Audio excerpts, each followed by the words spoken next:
前は一体何なんだ。友達だ。 Хүн бүрийн сэтгэл тоногшиж хэдэж дахин үзсэн үдэмгүй кино аним зохиолууд гэж бай. Харин миний хувьд бага насны минь хамгийн тод дурсамжуудын нэг бол ялж аргагүй Наруто байлаа.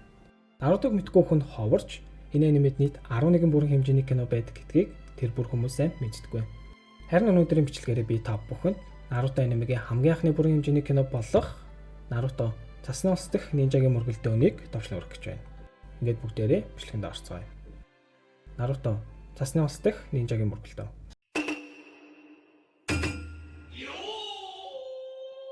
Тэгэхээр кино маань хит их хүчний өмнө хүчин мөксдөж бараг л бууж өгөх гэж байгаа албатуудтай хандан хүчтэй байхыг сануулж хамтдаа тэмцэхийг уриалсан буй Хүүгийн хэмээгийн талаарх киног үзэж байгаа Наруто Сасуке Сакурагурын хэсгээр эхэлнэ. Нэмэлт тайлбар хэлэхэд Нарутог үзэж байгаа хүмүүс ээж магадгүй. Энэ урд дэлжгэнэ доо шар хүстэйг нь Наруто, энэ кул царайтай хар хүстэйг нь Сасуке, харин тэр ягаас охиныг нь Сакура гэдэг шүү зэ.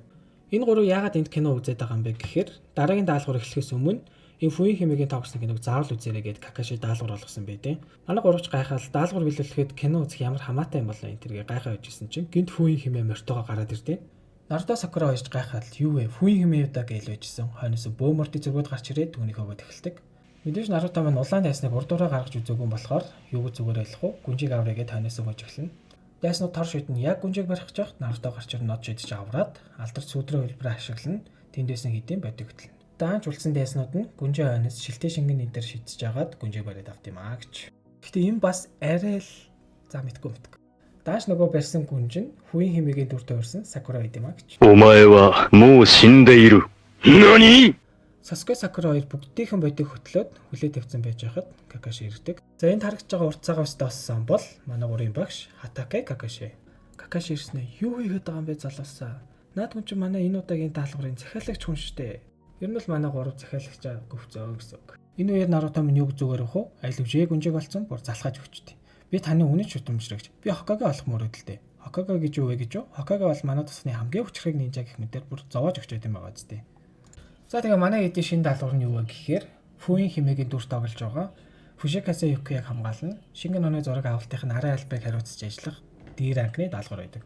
Энд дэр нэг зүйл нэмж хэлэхэд аливаа даалгаврыг хэрэг эрсдэл учруулж байгаа бол 8 насны талтай вэ гэдгээс нь хамааруулаад S, A, B, C, D гэсэн 5 түвшинд хувааж үздэг.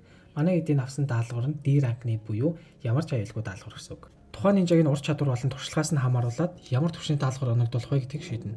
Жишээ манай гурвын хувьд гинийн түвшнийх болохоор зөвхөн D юм уу C түвшний даалгаврыг л биелүүлнэ гэсэн үг. Одоос бүгдээ энэ эмэгтэйг Хүүгийн хэмээ биш нэрэнд нь цасгсан анзаарсан байгаа болохоор Юкигээ дуудаа явчих. Тэгэхгүй болохоор банк Хүүгийн хэмээ гэдэг амар төвөгтэй байгаа тийм.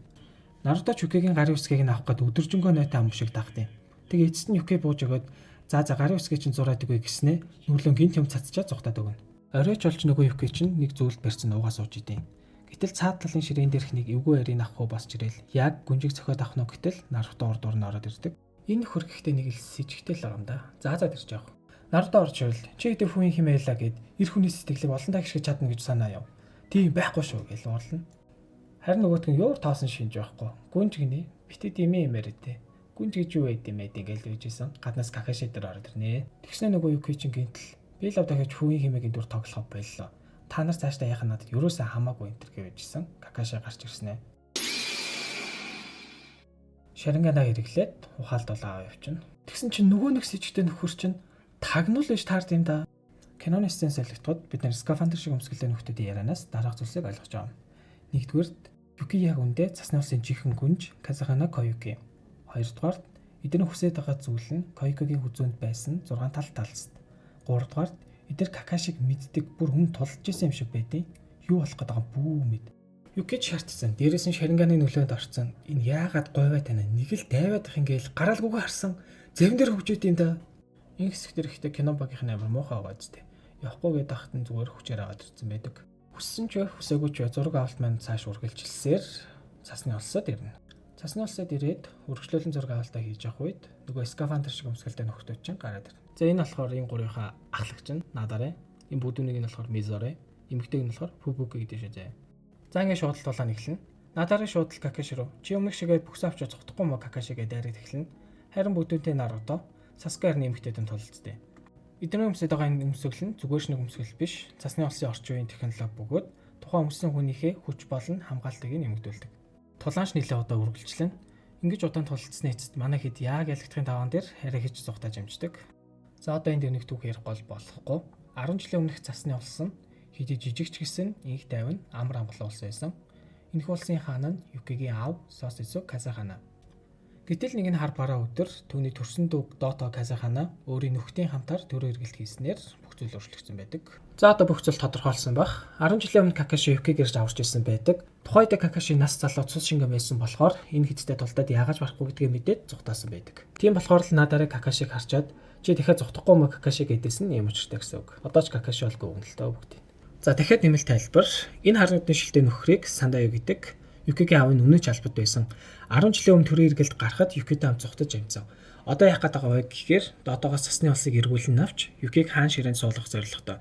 Тэгээд кино зураг авалтын багийнхныг болон манай хэдэг хуураад аваад ирсэн гэсэн үг. Бас л аваа залтай нөхөр байгаа. За буцаа кино руу оръё. Манай хэд нилээд маргалтна. Сандаю болохоор Юкиг хаан ширээнд буцаан суулгаж Дотоогоос хаан улсыг эргүүлэн авъя гэдэг. Харин Юкигийн хувьд тэс өөр бодолтой 10 жилийн өмнөх үйл явдлаас драматсан байдаг бөгөөд Дототой тулдвал бүгд өхөн яагаад ч барахгүйгээ зөрүүлээд байж байна. Харин Какаши бид хэдэд тултгаас өөр сонголт үлдээгүйгээд тултгаа шийднэ. За одоо л нэг юм үзүүлээд өгнө гэтэл Юки зогтцсон байдаг. Бүгдээрээ л Юкигийн ханаас ирэл хайгуул олноо. Харин Юкиг олсон хүн нь дахиад л Наруто мэн байж таарна.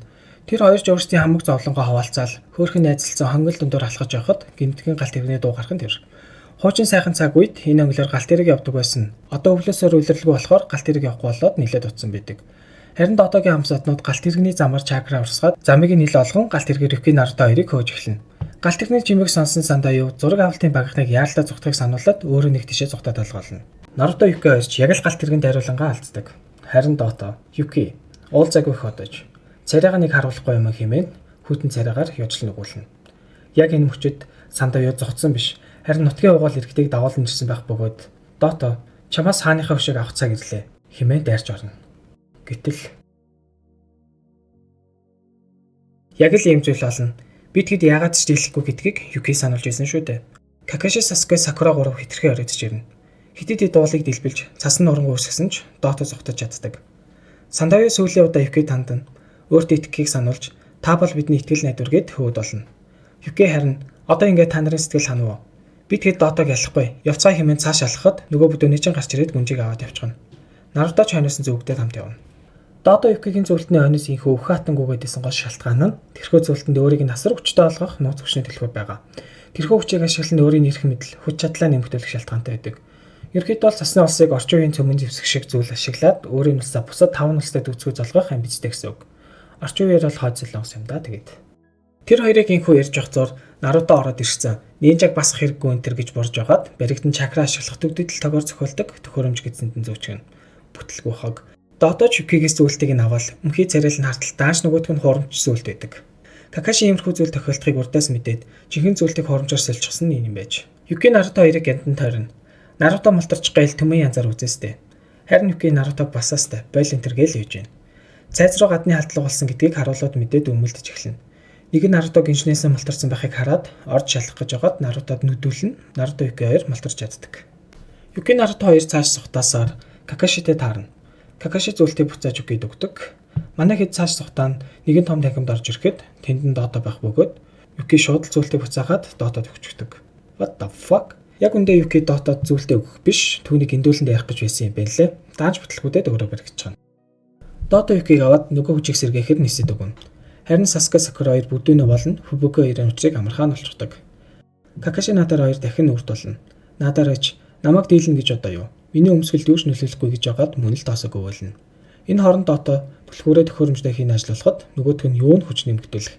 Харин хизээч хавралтгүй цасны улсыг дулаацуулах, мөнх цас газрыг үржил шинтэй олгох технологи байсан байж таарна. За ингээд сүүлийн дулаан эхэлнэ. Дото харлуу шиг зүцүү ашиглан Нарутог оноход Наруто чинээ чаддаг зүйл чинь ингээд л болоо юу гэж тэхэн босож ирнэ. Харин гидсэнд нь суулгасан төхөөрөмж нь 9 сүүлийн чакранаас болоод эвдэрч эхэлдэг. Дото гүйж ирээд Нарутог хам хүчээрээ зөхөн ус руу оруулна. Яг энэ үед Сасуке гарч ирээд Чидора ашиглан Дотогийн цэжний голбох төхөөрөмжийг нь цууруулчихна. Хэсэн хэдий ч энэ төхөөрөмжөө устгахад хангалтгүй байлаа. Дото Сасукег нислэн цохин. Сасуке үлдснийг нь даатглаа шүү Наруто гэд ухаалдаад өгнө. Дотогийн өмсөн нинжагийн өмсгөлийн гол сул тал нь голын төхөөрөмж байж таардаг. Наруто усан дотор өөрийн доторх 9 сүлтэй алив тэнэг өнөг минь юугаа хүлээгээд байгаа юм. Өөрөө хүчээ харуулах гээд 9 сүлтийн хүчнээс аваад уснаас гарч ирнэ. Сүүдрээ үлбэр ашиглахад додоош дорн устгана. Ингээд Наруто минь өөрийн гарын үсэг болох алдарт Расенганаа ашиглана. Тэр нь нарны туяанд солонгор нь харагдана. Ийхүү Наруто доотод эцсийн цохилтыг нөхөхийн хамтаар цасны улсад үрдийн мөнхийн өвөл дуусаж уран дулаан хавар альжсан нэрлээ. Киноны төгсгөлд Юки өөрийн усан жинхэнэ хатаа ан болсон байх ба Наруто түүний гарын үсгийг авахаа мартсан байж тэгээд ойлгох гэж байхад нь Сасуке аль хэдийн түүний өмнөөс гарын үсгийг авсан байдаг. Зураг дээр нь бууж өгөлгүй. Заавал Хокаге болоорой хэмээн бичсэн байгаагаар 2004 оны Наруто цасны улс дахь нинжа мөргөлдөн хэмээх аниме маань дууснаа. Please subscribe.